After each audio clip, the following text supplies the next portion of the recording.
What's up, everybody, man? I'm excited. This is going to be, we're not calling it a podcast. We're not calling it anything. They just say it's going to be like one of our typical Sunday, well, right now it's morning, but Sunday evening conversation. So who's going to be joining me today is my friend Reggie. Let me set it up and tell y'all just how crazy this is, me and Reggie. My mom went to school with his brother. He's the youngest, so his brothers are a little older. My mom went to school with his brothers. I understand my mom actually told me recently that she actually dated one of his brothers when they were in high school. That's crazy. Then when my mom was a teacher's assistant, Reggie was in her classroom with my older brother, so they are friends as well. And then you go forward, my little brother was coached by him.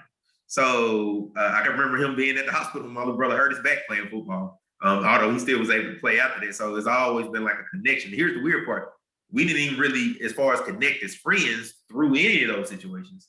We connected through one of our other friends, a guy named Cortez McCraney, who I've always called the definition of a mutual friend to everybody. We kind of connected there when Reggie came back home not to Mississippi, but came back home to our area after he decided to leave a coaching job. So we kind of connected there and realized there was a lot of commonalities. And we've kind of developed a friendship since then, a strong friendship since then, and realized we were very alike in just how we were raised and our thought process, even though I'm the introverted version of him. He's more the extroverted version of me. So it's kind of, it was like, man, he's the one that encouraged me to start the Phenomenal Student, and he does hair and multifaceted. I was like, man, we need to do something together. We didn't want it to be nothing generic and boring or anything like that. We wanted to kind of be something different. So I just give Reggie a chance, man. Just tell people about yourself and what you do with hair and multifaceted. Yeah, my name is Reggie Harris. And so as Jeremiah said, man, we've been interconnected. It's like the universe has been already, we've already been in each other's galaxy for like ever since we were born. Yeah, pretty much. So, this is destiny in its full extent. As if you want to look at something that is designed to be, this is designed to be. So yeah, man, it's definitely a pleasure and honor to first of all, talk about our friendship and let the world know about, our journeys and, what we've learned and different processes and stuff that we've been able to, develop in our learnings and to share our experiences in life and experiences that we've heard and experiences that have been communicated with us or we've seen from a distance and stuff. So, but yeah, man, I currently work for a tech company as a banking applications trainer. Along with that too, I have my my LLC, which is called Harris Multifaceted, and basically it encompasses pretty much everything about me. And that's the reason why it's called multifaceted. We're gonna get into that. Yeah, so yeah, it's one of those funny things in which like it's a consulting business, as a consulting firm for businesses, where I go in and I help with HR type things and helping create company culture, maybe like such as topics like diffuse and conflict, also diversity and inclusion, which is an important one. Maybe talking about hiring processes, creating team dynamics, maximizing your employees, different things like that. Just and also leadership training, personality training, just a little bit of everything, emotional intelligence. So organization, up, actually. Yeah. So yeah, organization, teaching individuals how to organize their lives. Along with that too, it goes into my fitness aspect too, because I'm big in holistic health. I'm also a certified yoga teacher. So all of that is encompassing with that. Yeah, I would say, like I said, my motor, and it's a motivational speaking thing too. So, and modeling, I model too. And, if I had the opportunity, I've acted in plays and stuff like that. If I got the opportunity to act in plays, I would do that too. I officiate basketball. So hair is multifaceted, and that's what I tell people all the time. And the reason why too, I've also served on a lot of boards, nonprofit boards, and so I understand the backgrounds of building a firm business and building foundations of nonprofits and different things like that too. So it's like, it's when people ask me, about, well, how you able to do all that, and I tell people it was through my ADHD. which is I feel like is a lot of time people look at it as a disability, but mine, I've turned it into an asset, and I call it my superpower. It is superpower. Yeah, it's a superpower for sure. And I tell people this, the other part of that too, is, let's stop calling these, things as far as ADHD, ADD, autism, Asperger's. Stop just calling these disorders. Let's call it, neurodiversity spectrums. You know what I'm saying? Because I think that's our next topic. Yeah, that's our next topic, neurodiversity. So, but it just shows you the diversity of how brains operate and how neurons and stuff fire in the brain, and what is needed for different people and how they need to be communicated to and what they need to do in order to maximize their potential in life. All right, so I guess I introduce a little bit about myself, so because I want to kind of get to the topic or whatever, and because I know y'all nobody wants to sit here and listen to an hour podcast and let's just rambling, but at the same time, right. I have a background as a sports writer. At the time that I did, even when me and Reggie did meet each other, I was a co-host of this show called Bully Barkline, and I was even somebody that had some considered pretty bright future in that particular arena, and even got offered jobs, but I decided to turn it down. I became a teacher, and I know currently I'm a third, fourth, and fifth grade teacher, and I know I do teach all grades. People are like, "Well, you teach all?" Yeah, I actually teach all of them. ELA. I have a background in that, and then so it's something I have a true passion for. I have a love for the craft, and I have a love for kids at the end of the day. So that's really my background, and that's what me and Reggie just kind of let y'all in the inner works. We've been talking about this for a while. My initial title was like Lessons in Leadership, but Reggie, he's an educator as well. He used to be an educator, and we both had similar styles of teaching. So it was like, let's call it Lessons in Education, because we're all educators at the end of the day. You're all trying to teach and grow people. So, and that's what he does. He's a trainer. You're trying to grow people, and he's just taking that stuff that he did as a football coach and as a teacher, and now he's translating into a different arena. The same as me as a writer. The same skills that I had as a writer, now I'm just translating it into being a teacher and being able to explain things. And I still click like a writer. And to go on the same thing like with Reggie, I'm about ADHD as they come. I can remember there was a wedding video of my grandma basically trying to keep me still doing my aunt's wedding years ago when I was maybe 3 or 4 years old. So it's kind of like I always was that way. I played video games all the time, smart kid, but I couldn't sit still. I always forgot stuff.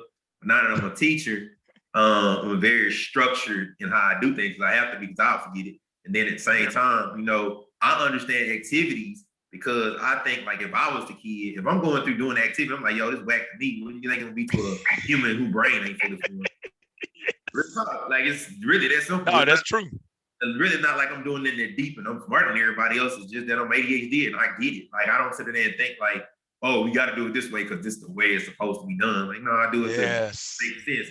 Like, these are little humans who own devices all day, and you want them to go learn through these traditional methods that don't even really apply anymore. But we'll get into that another day. Yeah, we'll get into that on our next one. So our topic for today, guys, is how do you avoid the snowball? And it's a topic, something that Reggie recently brought to my attention. It's called fundamental attribution error. So I'm going to give the floor to Reggie, and I want you to explain, especially from the trainer perspective and just knowing what that means, what is fundamental attribution error, so they can understand what it is.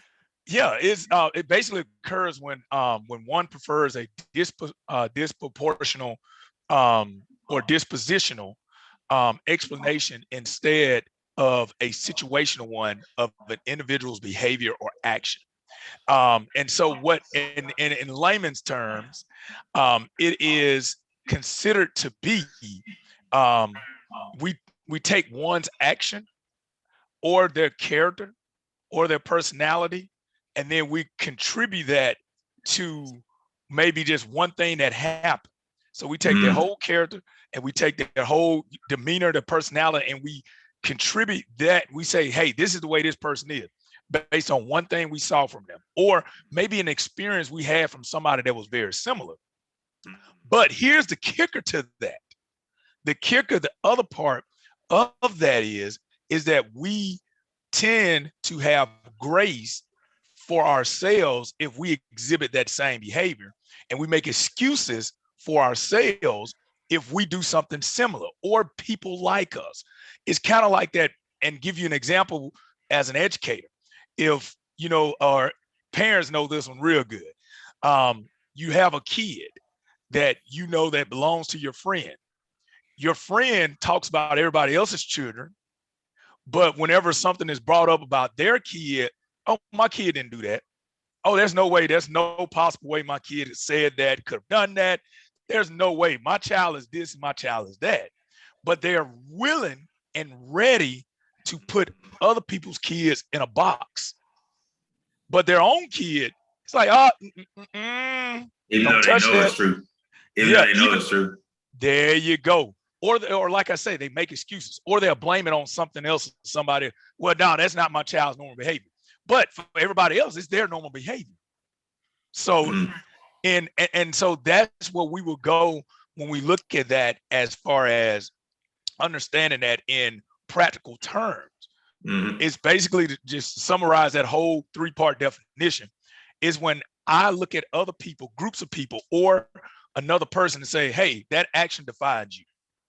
But I could do the same thing, or people that look like me, or my group of people can do the same thing, but I'm gonna make excuses. Right.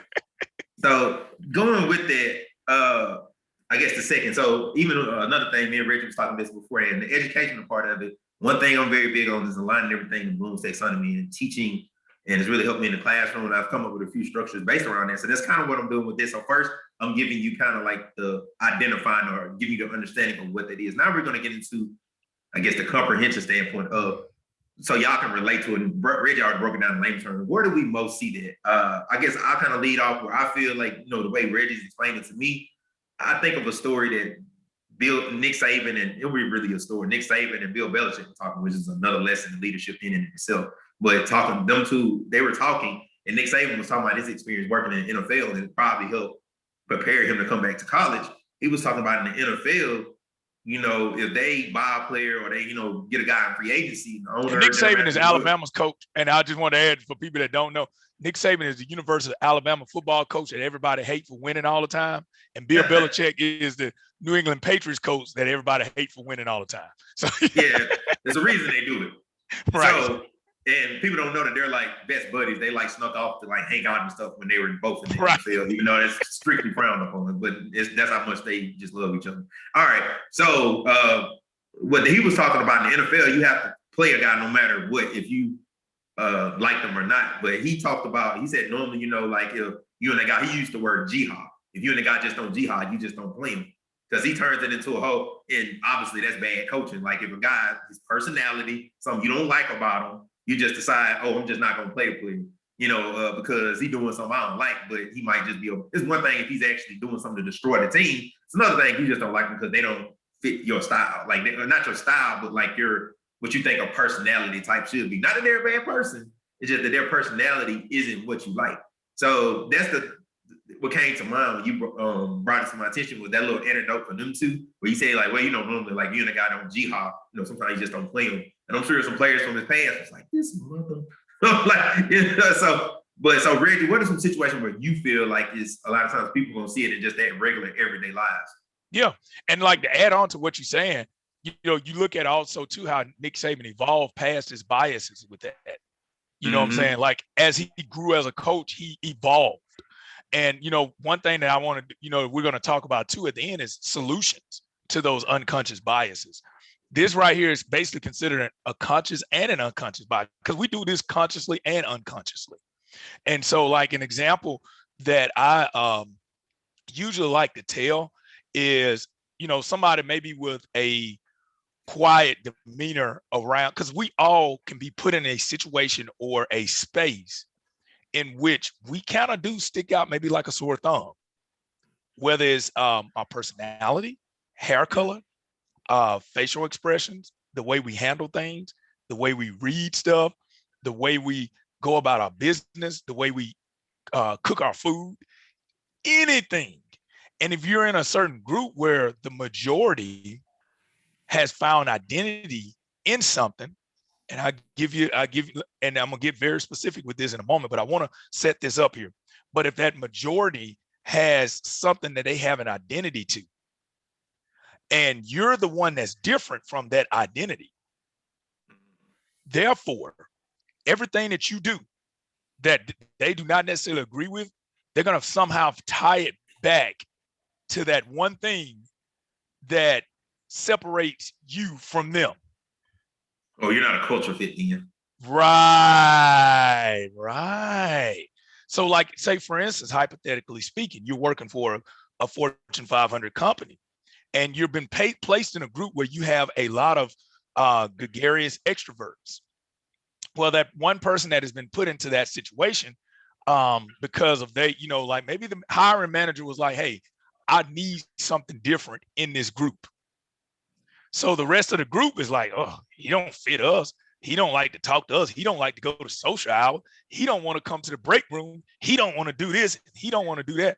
And then when that person does like, if they may say something during the meeting, and some people that are introverts, they're usually when they talk, they just get it over with and they say it real fast.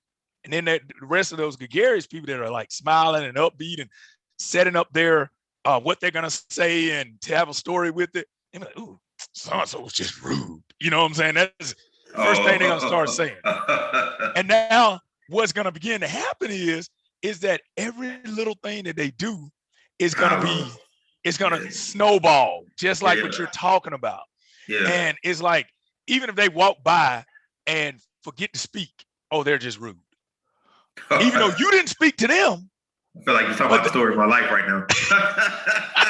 Even though you, as the extrovert, didn't speak to them, you're still saying that they're rude because they didn't speak to you. But you didn't speak to them. But your excuse is going to be for yourself. Is like, well, I didn't feel comfortable speaking to them. Well, they might have felt the same way. They didn't feel comfortable speaking to you. You know the main way you're going to get somebody to be like, oh, you always. Like, what are you talking about? It's like twice. And then I really wasn't even on that right then. You know what I'm saying? It's like yes. Like if you think it's that deep, and it's really not. It's really not. My mind on you. You know what I'm saying? Right. And I think that's also too, what psychologists always talk about too. Those are hard pills that people need to swallow. That one of the hard pills that they talk about is understanding that people are not thinking about you. You're worried about people. You're worried about people that they're moving on with their lives. My mama taught me this a long time ago. And I'm like, psychologists, like a lot of stuff my mama and grandma and my dad had taught me, I'm like, people are paying people to tell them this. And I'm like, I learned this a long time ago. What stuff your grandma have been telling you since you were 2. Right. And she was like, she said, you worried about folks that moved on with their life. And you sitting here worried about what they thinking about you, and they ain't studying you. They ain't even thinking about you. And you worried about what they saying and what they thinking and all this type of stuff. They trying to go about their day. It's like, and they would always say, calm yourself down and be humble. It's weird. I was thinking about, I used to love those Medea playing, and people always talk about me and my dad. Apparently my dad loves Medea too, probably because she's just like my grandma. And a lot of those isms and things like that. But one of the Medea characters said, like, man, you sitting there worried about these folks years later, like you won't even remember them folks' names. And like at the time, I was only 21, I think 21 years old. So I was like, what? You won't remember that name? Because everything is still fresh to you. But then you get older, 34, 33, 35, you're like, oh, okay, I get it now. There's literally people that I have to literally think to remember their name. Right. Yeah, that might have been an issue in the past. You like, I don't even remember that person's name. Like, it's like, it's really that serious. You sitting there tripping and stressing over that. And that type of mentality goes into fundamental attribution error, because and somebody else that comes along in that person's life. That's why also even with relationships, like with dating relationship, that's why how past trauma get brought up. Give you an example going that way. So, and everybody can relate to this. Yeah, everybody can relate to this. Have you ever had somebody that, like they can't date a person because it reminds them of something, of someone? Oh, you did like there. Right. And I'm gonna give you an example of how this will mess you up. Okay, somebody texting you, hey, how you doing? During the day, hey, I just was checking on you. Now they genuinely might be checking on you. But if you got that past trauma and you've been dealing with fundamental attribution error, whenever somebody check on you, you thinking they keep tabs on you because they trying to control you. Ooh, girl, boy, I'm telling you now, that'll get you in trouble. That boy just care. What is you doing? Right.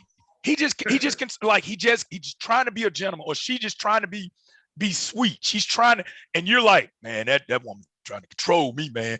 Man, she just checking in on me. But no, that woman she just like genuinely concerned about you. But your past trauma, because of fundamental attribution error, because you dealt with somebody that did something similar, and there's a characteristic. Now you got to group everybody that shows that characteristic into one box. And it's a snowball effect, which then now affects your entire peace, your happiness, your mental stability, how you interact with other people. It messes up relationships, it messes up friendships. It causes you to stereotype people. It causes you to not give people an opportunity to be a blessing to you.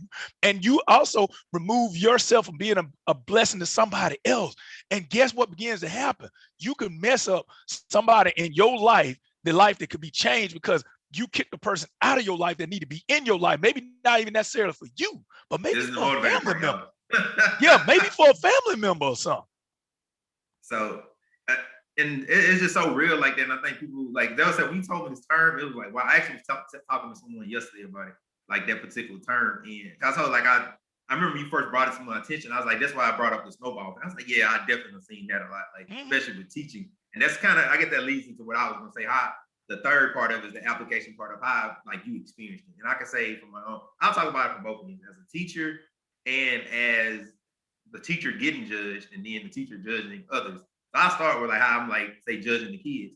I'll be the first to say I'm very big on work ethic, having a growth mindset, and just kids having a certain drive about themselves. It's not even always about them want to having A's or stuff like that. So I know within the classroom, I'm real enough to say when the kids are hard workers, especially they're that way initially, those are the kids I normally like. I don't necessarily always dote on them, but they'll never have a problem out of me. Like I love them to death. I'm like, okay, I don't even care if they're like a straight A student. I'm like, yo, you're the model for what I want. But that kid that's a little sluggish or sloth, whatever you want to call them, there's been kids that are made 80s and they still do that. And I'll be like, what is wrong with you? You know what I'm saying? But they as in Texas, we call it beating standard or they're proficient students. But I'm still like, bro, you got to pick it up. But it goes back to your experiences too, as you talked about. I always tell my kids I was the smart kid who was lazy. Not lazy. I did my work in school. But nobody ever pushed me to like work hard. So I'm going off my own experiences. And sometimes you think, man, the kid's just 10, he might figure it out eventually. Yeah. Or she's just 10, she'll figure it out eventually. Now I'll say I have less female students that are lazy compared to the boys. Boys just in general tend to be lazy. Because boys will go through a different growth process. So I'll be willing to say that's normally one of the things. Like I'm the type of teacher, I normally don't know I was good on kids for behavior. It's normally for like just not being lazy. Or I mean, for being lazy or something like that. Now, I would say on the other end, from a teacher that's being judged, I do have a different style. I have different things like that going on. So I can think one style thing, that's like a big one. That's just obvious. So it's like, you don't teach this way. If you don't teach this way, it just means, oh, research says you should do this. I'm like, but there's new research. There are new methods that can come along and change things. And I can even tell people it's not the humble brag or really brag. I came up with a routine last year. And my kids overall experienced 2 years growth. And it was a method that hadn't been tried before. So you're going to say, oh, research says this, well, this do great. Research says, and I released an article on it, on the methods and whatever, 2 articles so far. And my kids experienced exponential growth. And people don't understand from teaching aspect, people say you should at least get 1 year's growth. That's normal. That's what you want. Sometimes you don't get that. And you can get 1.25. That's good. But if you get 2 years, that's like astronomical. People don't realize that just don't happen. There's some kids that do that, but it's very rare. That, especially as a class as a whole, normally you get 1 or 2 kids that have some glow, but normally you don't get like a whole classroom in most of the kids. So new method, new research. So you can say, oh, you're a bad person because they don't want to do this way. But I'm like, the way I did it, it did this. So you're gonna really make me out to be a bad person because I did something that had that. So sometimes you see something that they don't. Also going with that, I think like I was saying that you was talking about the story of my life. I could talk about my first situation as a teacher, the particular administrator, principal, whatever. They were very big on like the surface level stuff, I call it. I'm not an extrovert, I'm an introvert. And I can remember one particular instance, they were like, oh, you don't do the cards like the rest of your team and give everybody cards. I'm like, I mean, you know me, so you're probably like, yeah. I understand. All right, cards for own people. Like, what did you talking about? Like, I was like, that's a waste of time. You know, don't spend money on adults. I'm here for kids, and like, yeah. You don't mention the fact that I buy and this just giving a preview of my next motivational message. Talk about giving people their flyers. I do student of the week, student of the month, purchase kids items and stuff like that. I get kids workbooks. I always doing stuff for my kids as far as spending money. Buy books every month. came to a new school. I already bought books, so it's like I always do. I always spend my own money on the kids. Problem more than I really should. So it's kind of like, you know what I'm saying? So I spent all that money because they ain't buy a grown person a car. They're a grown person. They got like these people be having wives and kids of their own. Like I think they good.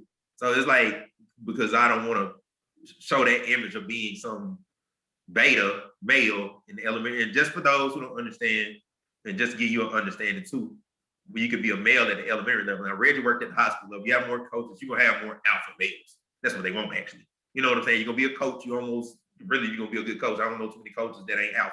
So, or you should be at least. If you're gonna be a good one. Anyway, so at the elementary level, they normally don't really want alpha males. So normally you're coaches, but if you're an alpha male, one, as Reggie said, you can remind them too much of a man or whoever they done dealt with, and they feel that ain't what the kids want. You know, the kids don't want a man that's come in gonna have structure and tell them how it is. So they want sometimes men just being real. That might be a bit more effeminate. Just calling it I what get it what is. you're saying. You're explaining your circumstance and stuff that you had to work through. You're right. And you're still currently working through. And that's one thing I tell people, even as educators, we still have stuff we're working through. Right. Based upon our experiences. And that's the thing with that. And then, you know, somebody else said they want somebody that's beta, not alpha. So beta is like just more docile. They think guys should just be all shucks and smiles and all that different type of stuff. And I feel like that doesn't project the role model what a man's supposed to be. Kids need to see that man that's like, because some of them, like one of my new students told me, she was like, I ain't never had a boy teacher before. You know, and stuff like that. A lot of them, they don't even know what it looks like. They still adjusting to just what that is. Mm-hmm. And so why you gonna come in there and be beta? Like, no, having a strong male, that you may be the only strong male figure that, for one, teaches them an actual academic subject. And people don't understand that too. A lot of times coaches teach we know what it is. Coaches, a lot of times, like you taught biology like a real subject. And that's not saying coaches don't teach real subject. Coach always teach history. No, I even got like students would even like, you teach biology and we had to do work. Coaches don't make kids do work. I'm like, hey, we got to get it. Like coaches, a lot of times, I remember when I was in high school, they come in and like to put some projectors on the board and you copy notes and that's it. You take your notes down, they give a test and that's it. They ain't teaching you nothing. They like they put the notes on the board and they over there drawing up plays. And it was really weird for a lot of my students understanding that I was a coach and understanding my expectations as a teacher, which was the craziest thing for a lot of them because I had very high expectations. I even had a football player in my class, and I had a college coach tell me, like, man, you ain't giving him an A? I said, no, he's not deserving of an A. I said, you know that can help his GPA when he can get a low ACT. I said, yeah, I know that. I said, I played college ball. I said, do you not realize that? I was trying to tell you to commit a violation. Yeah. Well, and I'm like, no, I said, he's gonna earn every bit of that because I said in life, he's in my class, but he's gonna put forward maximum effort, not only in the football field, but in his academics too. I say, because here's my whole thing. I believe that he can do better. And he did end up being better. He did end up pulling that C up to a B, and got a 3.0 out of that class. I mean, and he didn't, instead of a 2.0.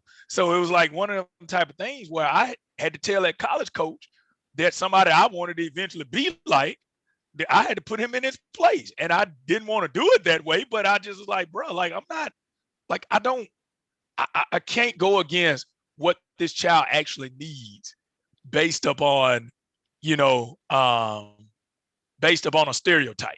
Well, and even Deion Sanders talked about it. Like I said, a lot of them players don't come back to coaches because they not trying to coach them. They're just trying to push them on through and try to do. Because I can think about even when I was in high school, it's a long time ago, so I ain't really got tripped about my coach getting in trouble and nothing like that. But even he was talking about certain players quitting or different things like that. Like, well, you quit, you're not passing such and such. And I think because they said, one of my friends said they were calling out grades. They used to do stupid stuff like that back then. That's such a purple violation. But they were like, such and such, 70. I know. Go 70. Like, people, because back then, at my school especially, I had a friend that couldn't play because he failed one subject. Now, they changed the rule, which is dumb. Like, you fail one subject, you shouldn't have to you wouldn't be able to play sports the next year. So right. That's crazy. Which is just dumb. But especially just something like biology. Not biology, like that's not like, I know you talk biology, but like one of the cores. Like, it's one thing if it's English or math, but like if you fail one of the subjects that you can make up. Like English builds upon each other, but if it's something you just can take the next year, it's just like, double up and just double up and take the extra class. Like, but if it's like one of the core things with building, you feel English, maybe you need to stay back. But like if it's like, and I think he wouldn't fail, you just couldn't play sports, which is just dumb. But anyway, I think you should stunt people, because as we know with sports, and we don't get too far off the net, but like you can stunt people's futures by not giving them that year of development. Because that's stuff they pay attention to, how you grow, and by year, and that's just into the scouting aspect of football or sports in general. People. Oh yeah. All right, so let's get into why does it happen so much, and I think you more can speak to that. I can just why does it happen? I think it's human tendency, because the human brain evolutionary tendency is to create patterns. So that is also a survival instinct. Right. How we survive. That is also boom. Yeah. So like we have these patterns that are set in our head, which also, like lead to people creating conspiracy theories, or sometimes even in the classroom, because they had a bad training or a bad educator. A lot of time people walk into trainings with the mentality they're already defensive. They're like, I just got to get this over with. I need to work. Like I've had trainings like that. I'm just here because I was told to be here. I don't want to be here. They're already defensive. And so I know as a facilitator of business development and different stuff like that, I got to come with some energy. I got to come with something that they haven't seen in typical training. Yeah, to give them an experience. And so, a lot of time when they look at me, they've already got the walls up because he's a trainer. He's just getting paid to do this. He doesn't care about me. He's not going to give me no information. He's going to make this all about him. And then when I get them started and get them up and moving around and get them like asking them questions, getting them to talk, getting them like, so the learning is more engaging. And like give you, so then it's like, oh, the walls start breaking down. So I look at that. And when you take a look at that, is the reason why that happens. Because there's pattern functions in our brain for our evolutionary survival. And these become conscious and unconscious. And so with that being conscious and unconscious, we have to be cognizant of, okay, even though I'm an extrovert and I'm a person that sometimes I react before I respond, we have to go into respond mode immediately when the emotions or the thoughts come in and say, oh, I'm triggered. Okay, why am I triggered right now? Why do I not want to be here? 5 seconds. I don't know this person. Let me give them a chance. My mama used to always tell us this. She said, a dog can tell you something. She said, if you're around a dog long enough, a dog can teach you something if you're listening and you're learning. And and I'm gonna circle it around to another thing that she said. And she said, don't ever treat people based on what other folks said about them, or based upon an experience that you had with somebody that act like them. And I said, man, when I was young, I didn't even take any of that stuff in. But as I got older, it makes sense. And the conversations that I had with my mama, because my mama treated everybody nice. No matter what their reputation was in the neighborhood, they could have been like a drunkard or whatever. Like, it used to be so funny, like the old dude with the brown bags. And my mama said, hey, baby, how you doing? And they used to try to hide their brown. My mama be like, no, baby, don't hide your brown bag. I still love you. Don't be trying to hide. Well, Miss Harris, I don't want you to see me drinking. She's like, look, baby. It's some folks in the church got more sin than you do. You just drinking a bottle. You ain't doing that but hurting yourself. That's a bar right there. That was a rapper. That's a bar. It is, you know what I'm saying? I'm like, and she's like, and look, and she said, now if you ain't getting drunk, you probably ain't hurting yourself. You might be just relaxing yourself. But baby, that between you and and your creator, basically. And she's like, I ain't got nothing to do with that. She said, I love you and I'm talking to you. And she's like, don't worry about it, just keep on sipping. But it was funny.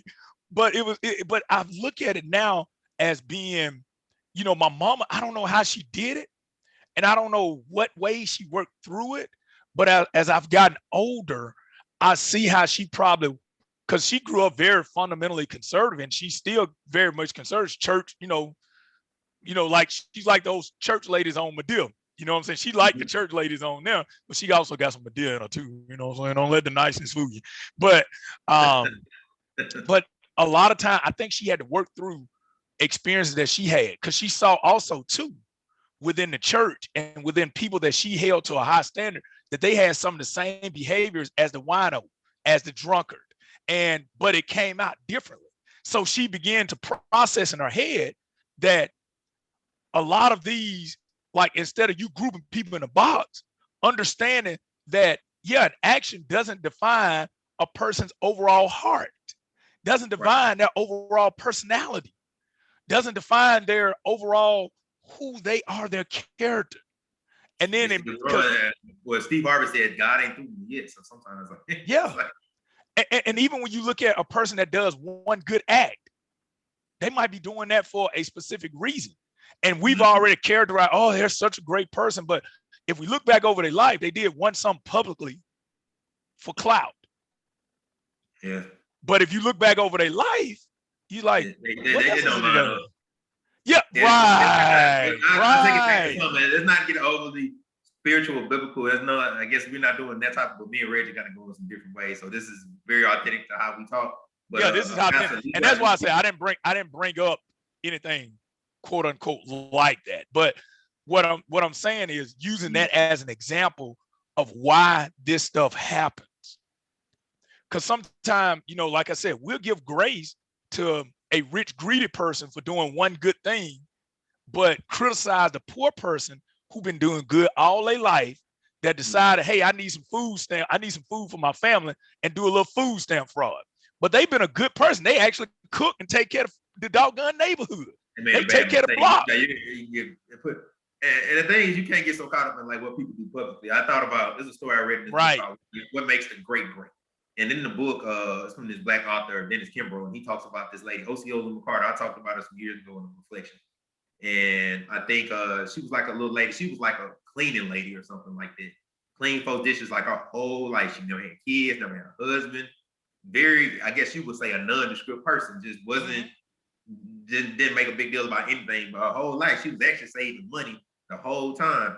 And then before she passed, I think she ended up giving a lot of her money, I guess when she retired or something like that, to Southern Miss to create a scholarship, for kids and stuff like that. Yeah, for underprivileged kids. I remember that story. And people picked up the story and they donated now a scholarship in her name, because she said she wants somebody else to go to that school, I guess essentially, that she couldn't go to give somebody else an opportunity. This is a woman, so you can't focus on just, she a person that did something simple. She was doing her whole life. You didn't know she had this in her mind her whole life, to just sacrifice for somebody else, 60, 70 years, sacrifice somebody else. And there's a lesson in it. Like, you can't get so caught up on what somebody's doing publicly, because there's a lot of people that give a charity and do these things. Because I even look at let's say a rapper, Jay-Z. Like, I always tell people I'm not a Jay-Z fan as far as a rapper, and say he's the best rapper like everybody else says. But he's always done stuff in silence. I know recently a lot of stuff came out. People were upset. They thought he was kind of selling out or something like that in the NFL. But they said him and Beyonce been bailing people out of jail. He paid like Lil Wayne taxes. He been doing like little stuff the whole time, not little big stuff that you ain't know about. He put it on Facebook, or not Facebook, but Instagram, Twitter, nothing. And even when you look back in the civil rights age, that's the reason why Bill Russell, Kareem Abdul-Jabbar, Jim Brown, all them guys, they worked as hard as they did. They were the funding behind when Thurgood Marshall was traveling around the country, defending Black people in court during the civil rights age. When Dr. Martin Luther King and all those guys went to jail, people went to jail in March. That was the money that was bailing them out. Harry Belafonte was kind of like, all those actors and stuff like Harry Belafonte and all of them. Those were people that were the underground people too. Even though some of them were outspoken, but you had those underground people that were making money, putting money, and they were, basically they were organized and structured in which they knew who to reach out to, and they were pipelining their money to, like what you were saying, what Jay-Z and them was doing. And it was like they had a bigger goal in mind. And it's like, I agree with you. I love that example you gave about Jay-Z, and how fundamental attribution era, some people looked at his past life being a drug dealer and say, oh, that's that character. That's his whole character. No, it's not. That is not that man's whole body of work. I mean, this man has, and he's been very public about his sins, unlike a lot of us have. He's been public about his infidelity and his mistake. And the whole album about it and made money off of it. Right, made money off of it. But at the same time, too, he's been public about. Now, how many of us got the courage to go public about our mistakes, but yet and still try to do something about it and move forward and let people know this is not my character. This was an action I did, but that's not completely me. Oh, here's a word out here a lot of people use, and people even I know them close to this do the same thing. They don't ever say they're wrong. The magic word, they'll say, I realized.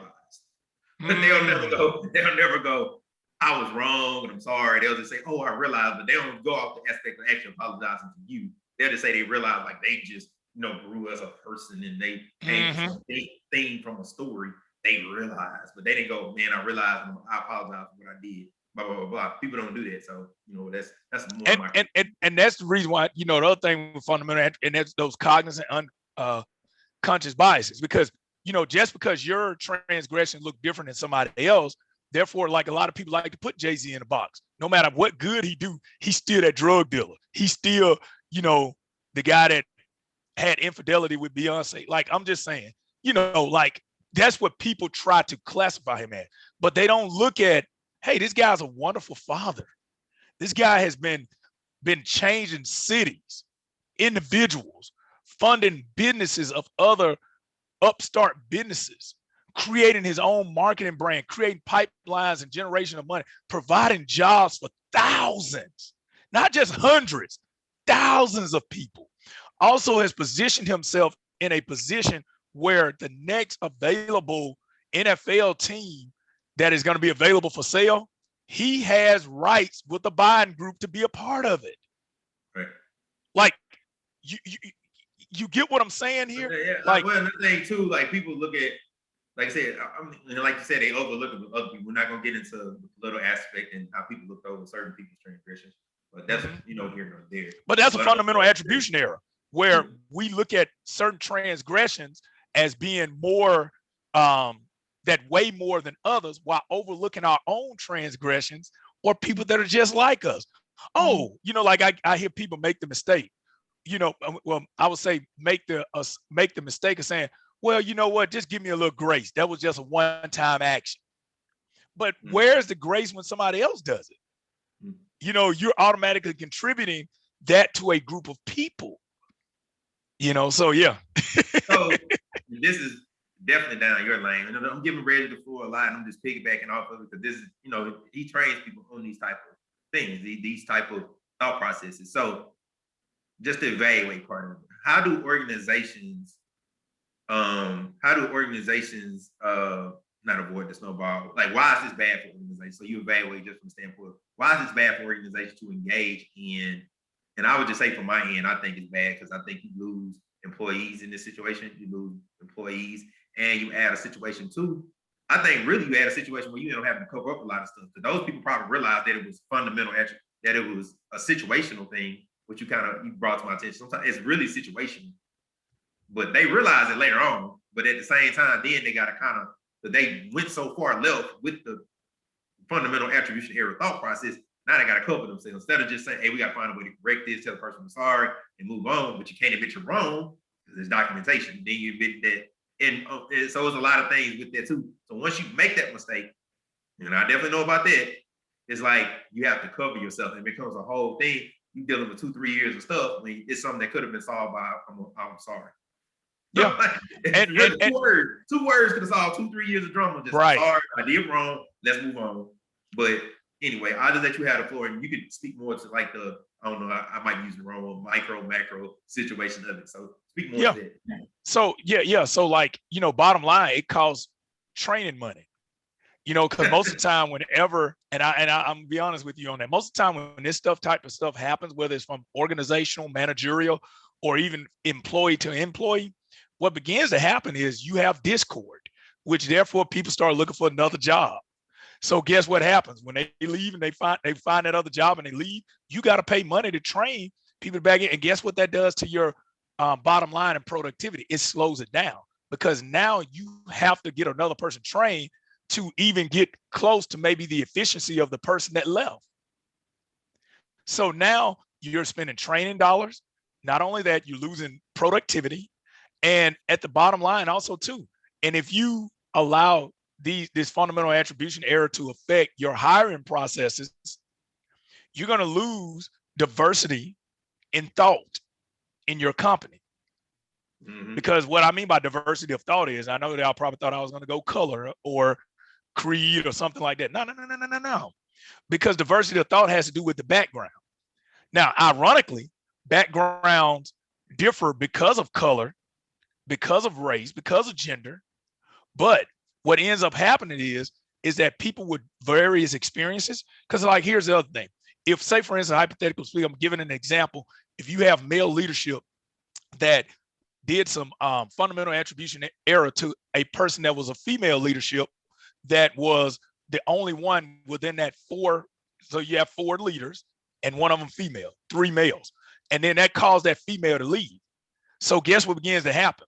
In your hiring processes, you 3 kind of get together because you've been suffering from fundamental attribution error, and where you don't even, but you're not even looking at your stuff that you did to cause that woman to leave, but you're looking at all her ways where that woman caused you problems or whatever like that, but you didn't realize what you did to her and what you were doing and what caused them to leave. And now what begins to happen, you're hiring.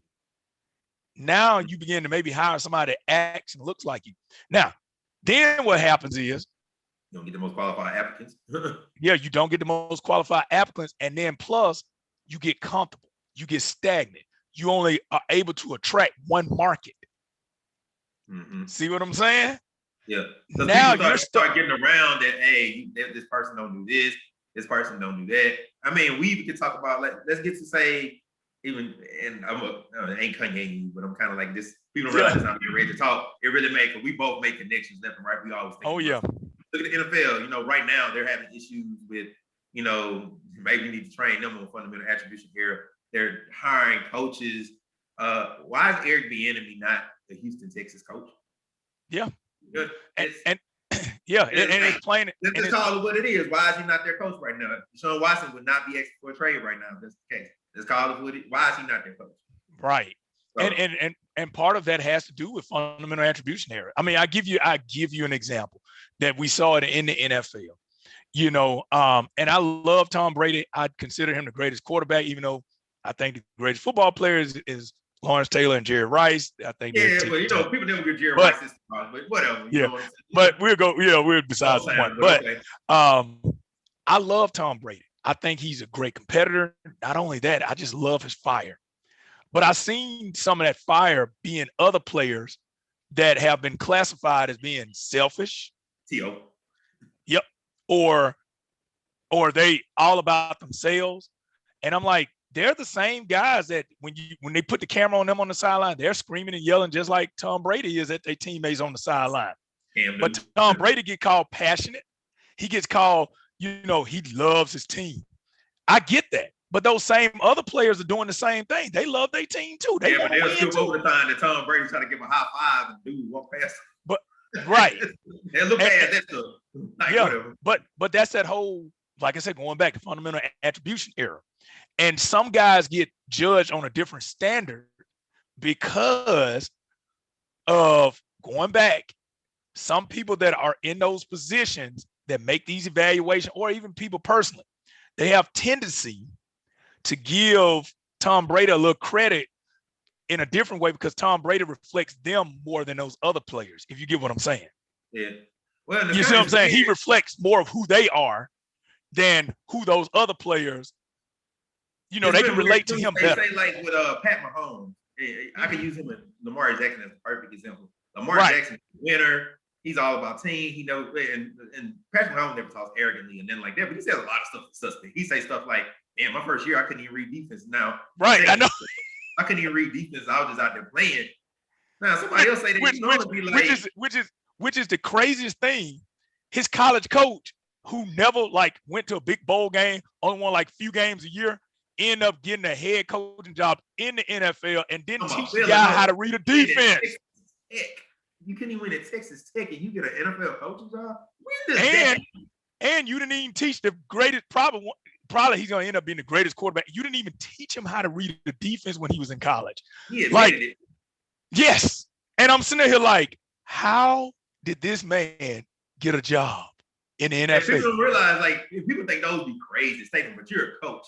And we have friends that have told us, like, I have one friend that told us about a guy that was a running back at your school where you played at and where I went to school that, a guy was a running back, a star running back, was actually rated pretty high and didn't even know how to take a handoff. Like, when he told me this, it seems crazy. People think this stuff is crazy, but you a coach, you know what happens. It's stuff. And that's the reason why I'm not necessarily like as passionate about being in that field, because I do understand it's more about, like people have a lot of biases when it comes down to hiring and positioning people. So, it's one of them type of things which, and that's one reason why I have a passion with what I do with my company, because I want to stop biases. I want people to understand, to see those things. And I do it myself daily. I mess up a lot in this area. And so I recognize it myself. So that's why I'm also able to help people look at it too. And like, hey, we all growing in this together, but we can all grow and improve at this together too. And like, it was just those, I guess, even I want to finish that thought, like Lamar Jackson and Pat Mahomes. Yeah. I think because they are like polar opposites in the sense their careers are somewhat started off the same. People talk about, Lamar Jackson has performed in the playoffs and different things like that. I'm like, you looked at what Pat Mahomes has done in Super Bowls? No suspect. It's no suspect. He hadn't exactly performed on the biggest stage. He just had some other firepower around him that makes up for it. But you're saying Lamar Jackson in the playoffs, they can't run what he did in the playoff game this year. So he's shown improvement. But what does he really have around him at the receiving position? He has no number one. He has good tight ends, but they can't stretch the field, so it's only going to move the ball so much. He has good running backs, but the team going to stack the box because they don't have receivers. So there's reason maybe isn't because he can't throw the ball, maybe because he ain't got receivers that can get open in the key games once they get better competition. Maybe that has something to do with it. Mm-hmm. But I wouldn't say it's a mentality, but people praise of Pat Mahomes. He should get all the money, but then Lamar Jackson ain't got his money yet. Or, hey, Dak ain't got his money because the Cowboys are stupid, but that's just a whole other story. But at the same time, it's like you showed the difference. You talking about fun. Pat Mahomes seems like what you want. He's light skinned, has a white girlfriend, whole nine. I mean, that's what it is. And he's likable. Then Lamar Jackson, you don't like him because he represents change, and you don't like change, and it goes with that fundamental attribute. He's not what you think a characteristic of what an NFL. And he's not as articulate as no, he does. He's not loquacious. He's not all those things. Yeah, he breaks a lot of verbs. He's not using all those big words and all these terms and stuff like that. I mean, Pat Mahomes saying he can't even read the defense, couldn't even read the defense, but he's this. But Lamar Jackson is thrown like what? I can count on my hands how many interceptions he's thrown in his career. And but that comes from all of our biases of what a quarterback should look like and act like. Mm-hmm. And that's where we have these conscious and unconscious biases because of the pattern recognition, the programming, which is evolutionary, like going back to that again. And so, when you look at it and you look at it, like I said, from an organizational standpoint, going back, circling that around, you lose money. You also lose the ability to grow.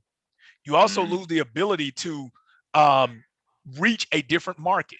So you think about how much money that Baltimore, the Ravens, have made because they took a chance on Lamar Jackson and because they have gave him that opportunity. They have accomplished something that they wouldn't have accomplished the past few years. Same thing with Kansas City. Kansas City did the same thing.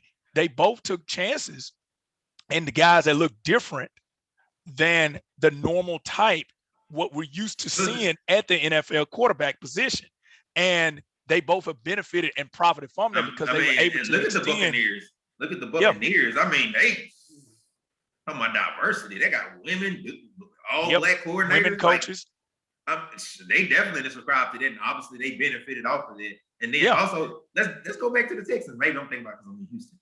Fundamental attribution error. Deshaun, D-Hop, and Bill O'Brien. Look at that one decision.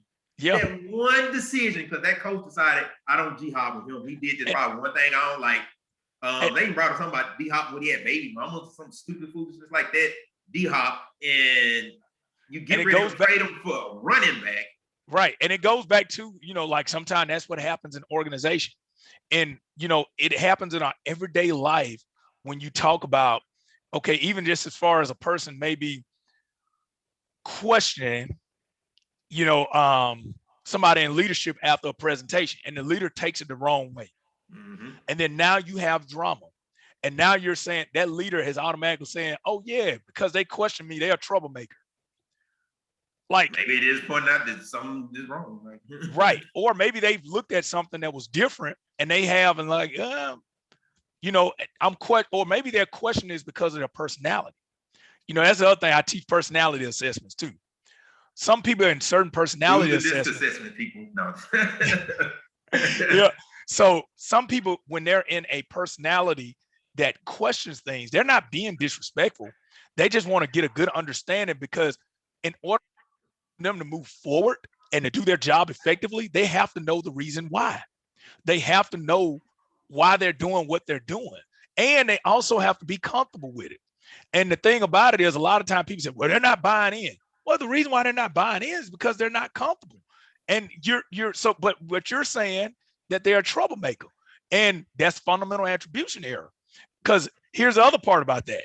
Because if you, as the manager, if you're in another managerial meeting and you don't agree with what somebody said, you say, oh, let's discuss it. But you don't want to discuss it when one of your employees do the exact same thing. That's the definition of fundamental attribution error. It's just like, I don't know. It's weird how that stuff just happened. So yeah, just kind of, I think just to close it out, and this is the synthesize, like how we just change a new thought and know watching. Even y'all can leave things in the comment of maybe your experiences with it, or maybe do you want trainings from somebody like Reggie on this particular thing? Hopefully, if you're watching, you will want that. Harris Multifaceted. Yeah. Harris Multifaceted, baby. Look me up. I'm on Instagram. I'm on Facebook, and I have the website www.harrismultifaceted.com, baby. And that's the same thing. Just look up Harris Multifaceted on Facebook and Instagram, and we will get in and we can get some plans developed here. So, final question to synthesize: how do we avoid the snowball? How do we avoid fundamental attribution error? First of all, it starts within. You have to do, as my mom would always say, you got to do self-inventory. You got to figure out, like, hey, is my life, she always used to say, she said, baby, don't expect nobody else to do nothing that you ain't willing to do. And in order to have friends, one must show themselves friendly. And she would always put the responsibility on us in order to change the environment that we were in. Whenever we came to her complaining, she would always ask us questions. What are we doing? Are we pushing that environment in the way that we don't want it to go, but we're still involved in it and still doing it? Are we sitting there silently? Are we trying to do actions that change that environment? And you don't even have to speak up a lot. You just change the way you act, change what you do, change what you participate in, change, and then the conversations that are, change those conversations.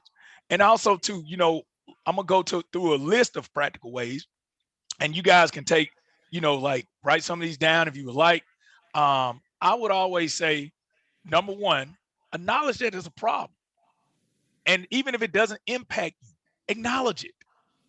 A lot of times we don't like to even acknowledge that there's a problem, and that person that may have had that situation or action, ask questions. See what was going on with that day. And the way you do that is, hey, there was something that happened that that didn't set right with the company values, or I thought that it was this way. Tell me what are your thoughts about that? And let them talk. Because people will tell you what was going on in their head if you give them a chance to. And also admit that your personal experiences are not the say all and end all for the world. We're sometimes so selfish, and I'm guilty of it. That's the reason why I like to work on this stuff, because I'm gradually, wanting to be the change. I want to be the change, but the change, as Michael Jackson says, it starts in the man in the mirror. You know what I'm saying? Right. So I have to understand that my experiences are not the say all and end all. And I need to talk to people that are affected by these types of things. Address those biases, address those isms, racism, all these isms, phobias, address it by not talking about it and saying, well, I'm not affected by it. Like when I go back and say, you're not affected, well, I hadn't seen it. Doesn't mean it don't exist. You know what I'm saying? I hate when people say, well, I don't see it. Of course you don't. It doesn't affect you. So, but you can also be a part of the change. It's like I always tell people, give you an example of this with women. I'm a big feminist. I'm a big women's advocate. And one of the things that I always try to do is I talk about stuff that women have to worry about in the gym. And it's really funny. I say, okay, here's the thought process of a man going to the gym. I'm put on some shorts and a t-shirt and I'm headed to the gym. So a woman, she has to make sure that she wears the appropriate bra, that she wears the appropriate pants, yoga pants or shorts, because she don't want no man. She don't want to be soliciting looks at her private parts, all this type of stuff. When she goes out to her car, she has to also think about, okay, what time can I go to the gym? Because I don't want to go somewhere, like depending on where they live, like, oh, I can't go out here in the dark by myself, different things like that. I got to look around my car, see if anybody's been stalking me, following me, if anybody following me from the gym. You got to try to avoid certain machines because, that's what all the dudes, oh, yeah, you need some help with that, all of these types of things. She got to make sure she smells a certain way. Some women wear makeup to the gym, because they want a certain appearance and all this type of stuff. I'm like, all of this is going through a woman's head. Yeah, I would never know it. Right. I'm just like, man, I'm going to the gym and I'm putting on some shorts whether I took a shower or not. You know what I'm saying? Like, so like if you have a woman that may be having a hormone imbalance, she may take a shower before she go to the gym so that when she sweat, stuff like that. Yeah, as a man, we ain't worried about it. Yeah, I'm funky. Yeah. Get the reps in. Yeah, get them reps in. If you smell me, I'm in the blank gym. F you. You know what I'm saying? Like, that's what we're thinking. So I, as a man, don't understand all that stuff that a woman going through. But you know why I know all this stuff? Because I've talked to women. Mm-hmm. And I understand, okay, now I got to make the gym environment better for women. I got to do that. I need to do that.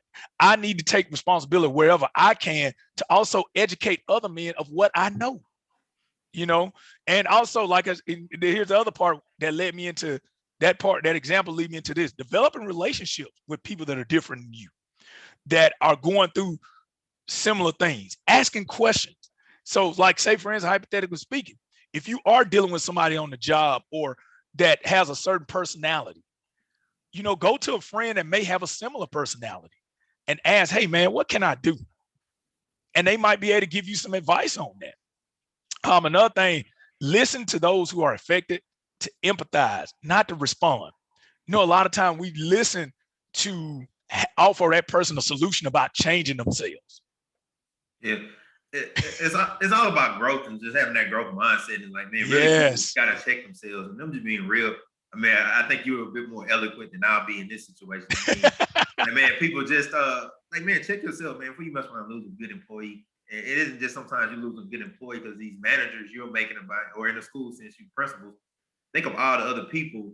Think of everybody else before you make a decision, because you'll make a decision really about you and your feelings and what you like, but then everybody else likes what you don't like. So don't sit up there and hurt all these other people just because you ain't like something you want to prove. Right. Just keep it G. You on a power trip. Right. So it's kind of like you even recognize that it's situational, or maybe even the person you don't jihad with the person, but don't sit up there and turn that into a whole, or they did something to offend you.